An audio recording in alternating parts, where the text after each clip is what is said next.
महिला विधेयकावरून open debate अर्थात खुली चर्चा करायला तयार आहे असं आव्हान मुख्यमंत्री देवेंद्र फडणवीसांनी दिलं आणि महिला विधेयकाबद्दल काय काय आक्षेप आहेत त्याला मुख्यमंत्र्यांनी सविस्तरपणे उत्तरं पण दिली आहेत। महिला विधेयकावरून नेमका सामना कसा रंगलाय विरोधक आणि मुख्यमंत्री यांच्यामध्ये आपण पाहूयात। बाळ तुमचं 10वी पास झालेलं आहे ऑलरेडी, ते 12वीत गेले आणि 12वीत तुम्ही विचारताय 10वीचं सर्टिफिकेटच नाही। अरे मग मी 12वीत 11वी 12वी केली कशी जर 10वीत अरे काय विषयच नाही ना, कारण का डिबेटच नाही आहे।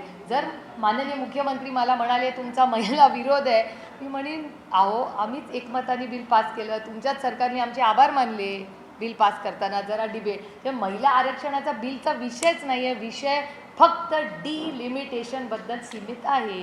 2023 साली ज्यावेळी महिला आरक्षणाकरता संविधान संशोधन झालं त्यावेळी त्या संविधान संशोधनाच्या माध्यमातून सेन्सस आणि डिलिमिटेशन या दोन्ही पूर्ण करून त्या ठिकाणी हे विधेयक लागू करण्यात येईल असं संविधान संशोधन झालं।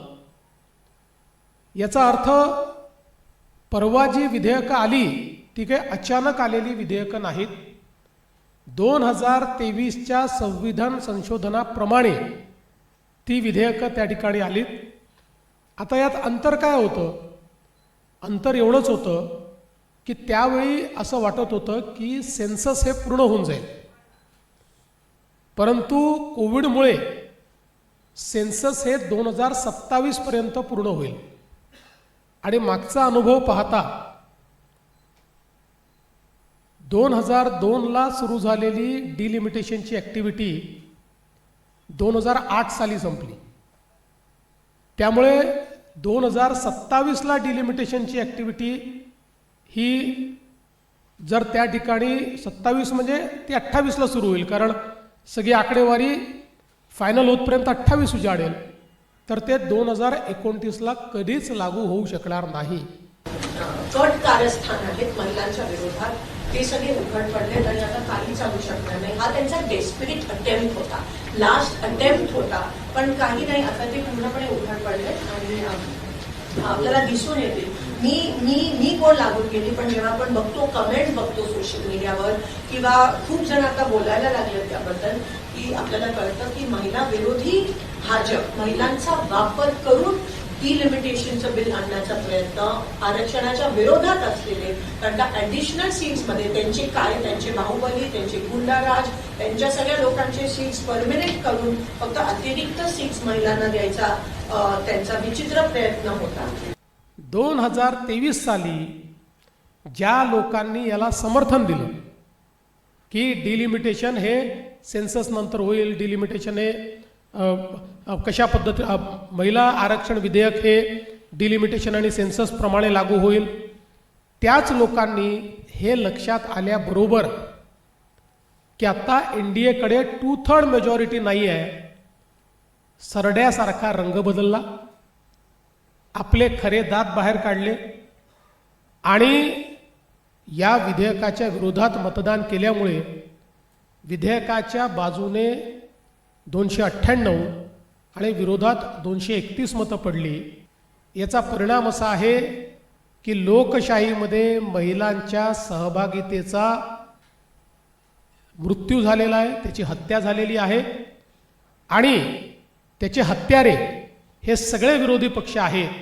आपापल्या परीने या संदर्भात जनमत एकत्रित करण्याचं काम करू, महिलांना संघटित करण्याचं काम करू। महाराष्ट्रातनं 1 कोटी महिलांच्या सह्या या आम्ही गोळा करणार आहोत या बिलाच्या समर्थनार्थ।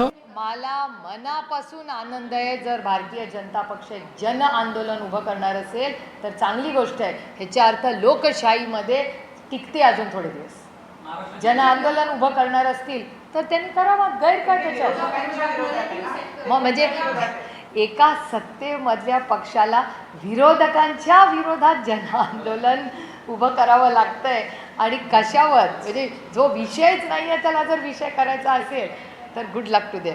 ओपन चॅलेंज देतो, ओपन चॅलेंज की माझ्या स्तरातल्या कुठल्याही त्यांच्या नेत्यांनी माझ्यासोबत महिला विधेयकाच्या संदर्भात ओपन डिबेट करावी. ओपन डिबेट की याच्यामध्ये काय चूक आहे, या पद्धतीत काय चूक आहे, याच्यावर ओपन डिबेट करावी. ते करणार नाहीत, करू शकत नाहीत.